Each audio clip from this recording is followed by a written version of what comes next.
Our streets used to not only be places for travel, but places for community. Everyone was welcome. Streets were once a connection between neighborhoods, but now they split our communities, most of us not even knowing our neighbors. We have become the nation on wheels. This change in our streets has had huge costs that we're not always aware of today. We used to have this feeling of local ownership over our streets, but over time, something shifted. A growing sense of individualism and changing urban planning patterns made streets more dangerous, and gatherings like block parties on the street rare.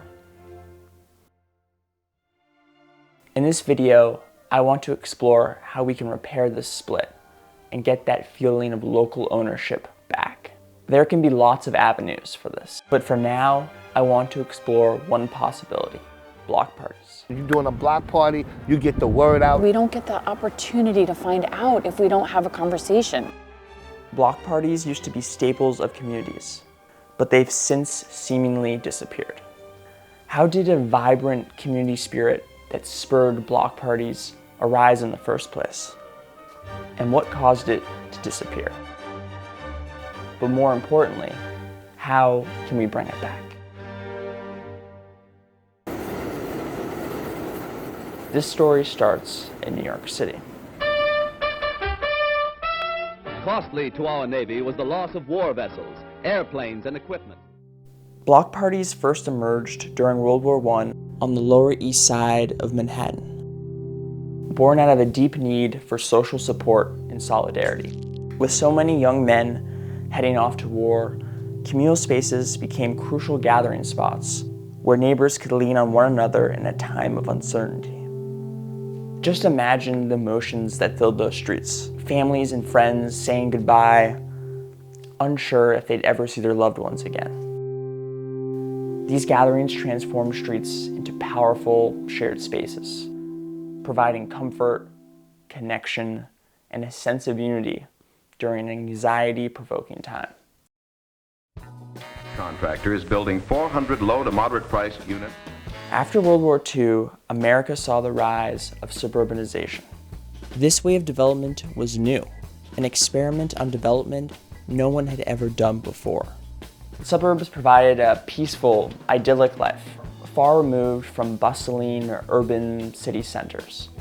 For many, this new way of living felt like the ultimate symbol of post-war success.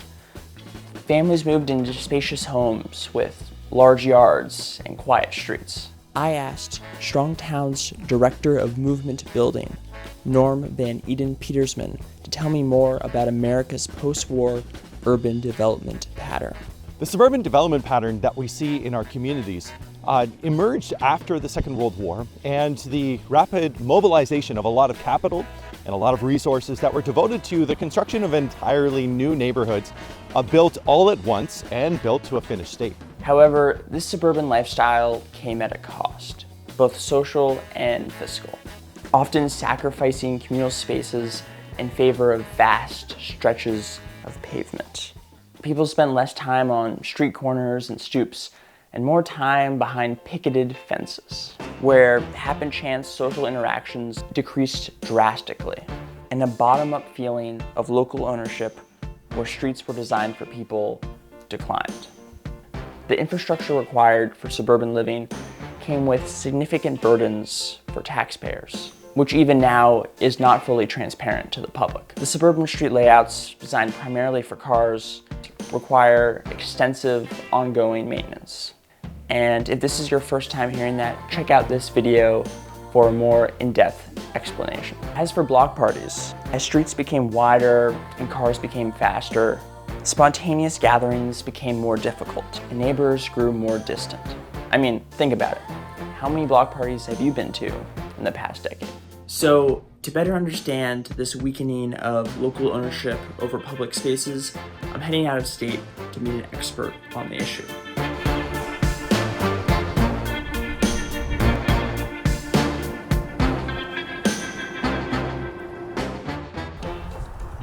So I've arrived here in scenic Wilton, Connecticut. So I'm Vanessa Elias. I started Block Party USA last year. in an effort to offer a free, actionable solution to the loneliness epidemic, isolation, the divisiveness we have in this country, and the youth mental health crisis. When you were a kid, were there more block parties? There's been a massive decline in that. In all the places I've lived, people have so much nostalgia about their block parties of their youth. And so they kind of forgot about them. Why? Despite these changes, the spirit of block parties didn't disappear entirely. In the 1970s, urban areas such as the Bronx embraced block parties as important community connectors.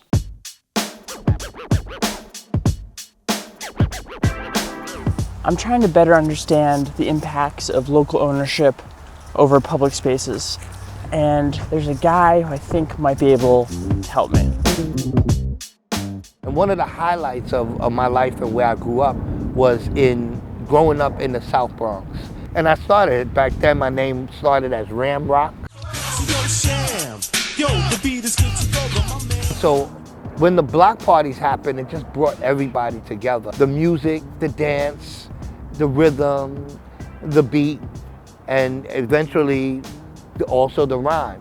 One of the most important cultural revolutions in modern history, hip-hop, was born out of these parties.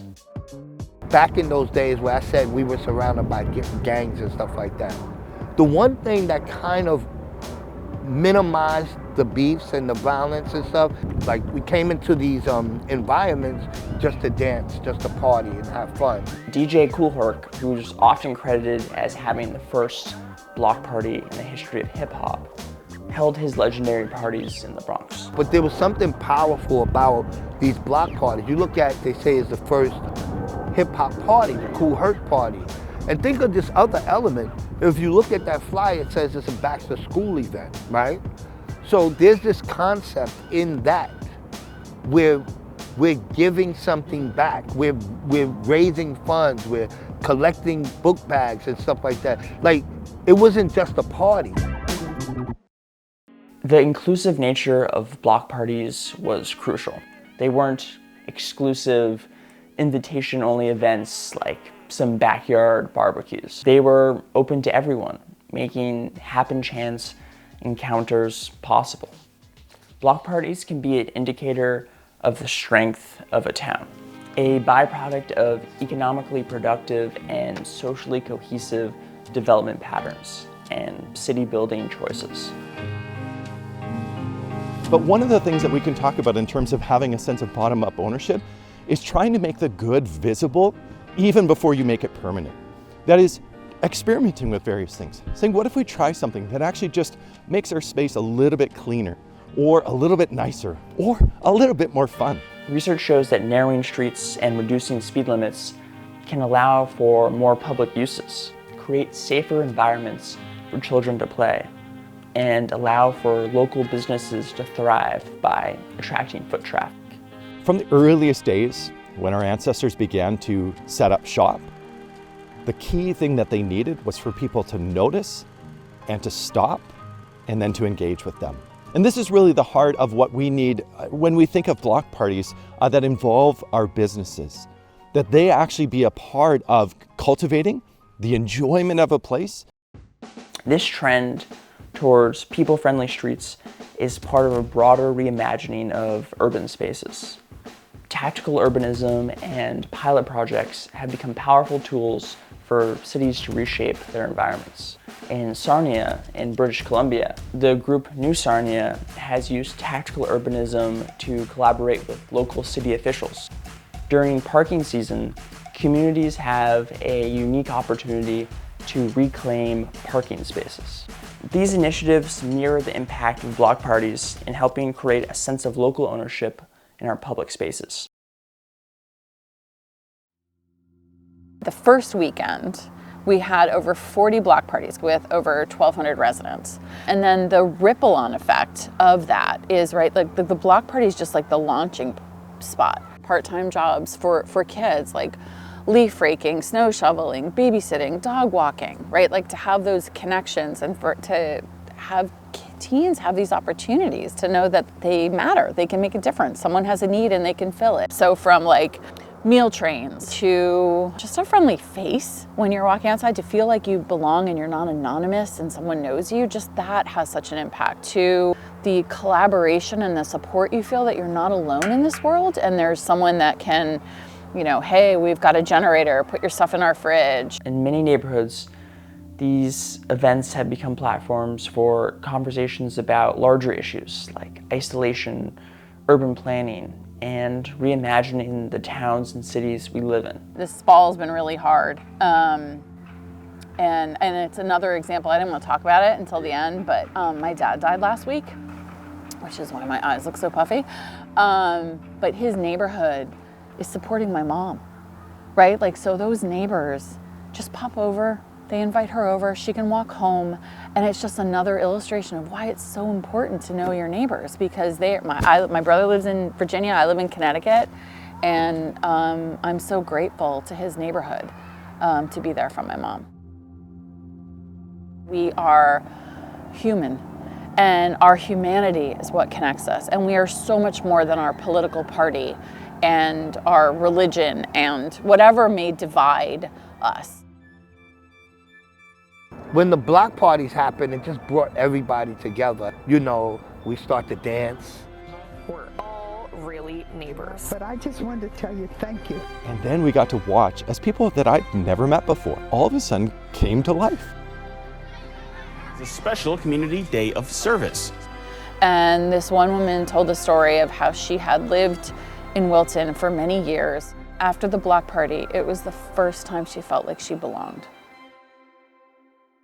Block parties have proven time and time again that when we come together, we can create safer, more vibrant, and inclusive streets. So, if you're in a space where you're looking for a bottom-up action to help repair that split between people and streets, host a block party.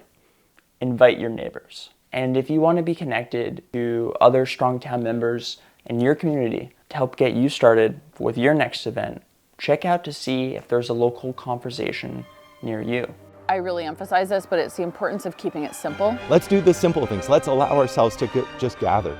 We didn't have to overprogram anything, but what we did is we made sure that there was time for people to get to know each other. Together, we can build neighborhoods that aren't just places to live, but places to thrive. And it just shows you how these block parties, after all of these years, are still going strong, and it's still peaceful, and it's still merging cultures, and it's still developing relationships and stuff like that. Thank you so much. You think you got it? Yeah, I think I got it. Okay. I think I got it. Thank you so much.